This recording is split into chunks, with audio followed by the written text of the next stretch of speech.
அனைவருக்கும் என் வணக்கம். இவள் பிரபவதி, என்னுடைய மனைவி.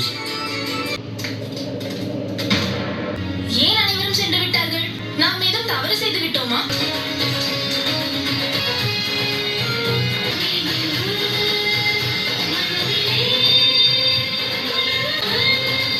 அந்த 1000 முக ராவணன் விதிலையில் நஞ்சை விதைப்பதை பார்ப்பேன். அவன் ஒரு பாலகனை தன் மாயையால் கட்டுப்படுத்தினான். நாம் வெகு சீக்கிரம் அசுவமேத யாகத்தை ஆரம்பிக்க வேண்டும். அப்படியென்றால் நீங்கள் மறுமணம் செய்வீர்களா? அல்லது அண்ணி சீதையை இந்த யாகத்திற்கு முன்பு தங்களின் மறுமணத்திற்கு ஏற்பாடு செய்ய வேண்டுமா? அதற்கு எந்த அவசியமும் இல்லை லட்சுமணா. நான் திருமணம் செய்து கொண்டேன். நான் மக்களுக்கு முன்பாக என் மனைவியோடு இருப்பேன்.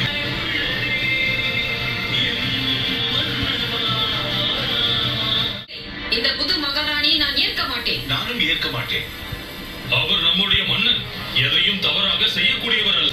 அவர் இன்று வரை தவறு செய்ததே கிடையாது. இன்று செய்து விட்டாரே. அவர் தவறு செய்யவில்லை.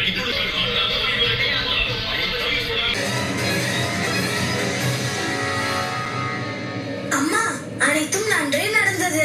மகாராணி சீதை இல்லாமல் ராமர் முழுமை பெறமாட்டார். பாருங்கள் அம்மா, எவ்வளவு அழகான மாலை.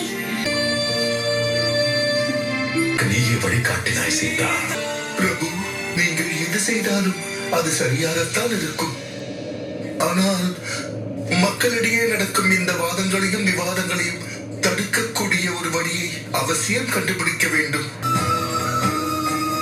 இருக்கும் வரையில் என் தனிமையை யாரும் தடை செய்ய வேண்டாம் அனுமான்.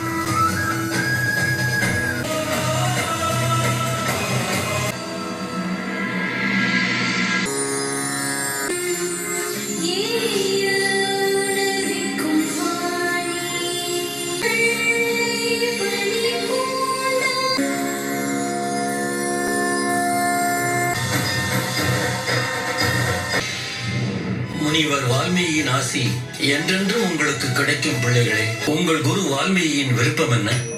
பிள்ளைகளே, நீங்கள் மிதிலையில் உங்கள் வீரக்கொடியை பறக்க விட்டீர்கள். ஆனால் இப்பொழுது முனிவர் வால்மீகி வேறொன்றை விரும்புகிறார். வில் அம்பை விட்டுவிட்டு வீணையை ஏந்த வேண்டும். கலையின்றி இருப்பவன் அரசனானாலும் வெறுமையானவன். கலையோ ராவணனிடமும் இருந்தது, ஆனால் நேர்மை இல்லை. அந்த நேர்மை என்ன குருவே? அந்த நேர்மை பற்றியும் அறிந்து கொள்வீர்கள் உங்கள் அடுத்த பயணத்தில் இருந்து திரும்பும் பொழுது. எங்கே செல்ல போகிறோம்? அயோத்திக்கு, அயோத்திக்கு, அயோத்திக்கு, அயோத்தி.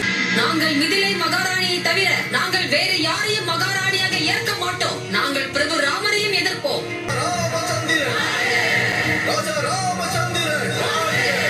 அதனால் என் பிரியமான மனைவியின் சோகத்தை கைவிட்டு இந்த ராஜ்யத்தை தர்மத்தோடு வலிமையாக்க முடிவெடுத்துள்ளேன். ராஜா ராமச்சந்திரன், மிதிலையின் ராணியை தவிர வேறு யாரையும் ஏற்க மாட்டோம். போகிறோம், அயோத்திக்கு செல்ல போகிறோம்.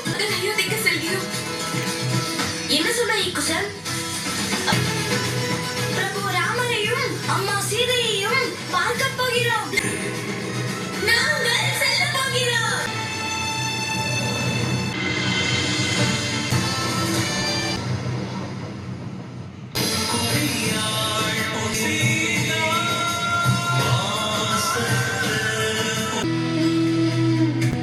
என் சீதை என்னை விட்டு விலகி இருக்கலாம். ஆனால் மனம் இணைந்திருந்தால் உடல் பிரிந்திருப்பது அர்த்தமற்றதாகி விடுகிறது. எதையும் கூறாமல் கணவன் மனைவி வாக்காலும் செயலாலும் இணைகிறார்கள். எனக்கு என் சீதை மீது முழு நம்பிக்கை உள்ளது. என் சீதை எங்கிருந்தாலும் சரி, அவள் இந்த அசுவமேத யாகத்தில் கலந்து கொள்பவள் தான். அதனால் என்னால் என் சீதையின் இடத்தை யாருக்கும் தர இயலாது. இந்த பொற்சிலை வடிவில்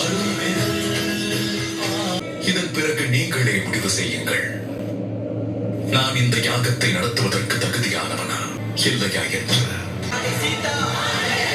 1000 முக ராவணனின் உத்தரவுக்காக நாம் காத்திருப்போம். உன்னை எண்ணி பெருமைப்படுகிறேன் ராமா. உன்னுடைய முடிவு அரச நியதியின்படி சரியானது. சீதையின் சிலையை நிறுவுவோம். அதுவும் உன் இடத்திற்கு அருகில்.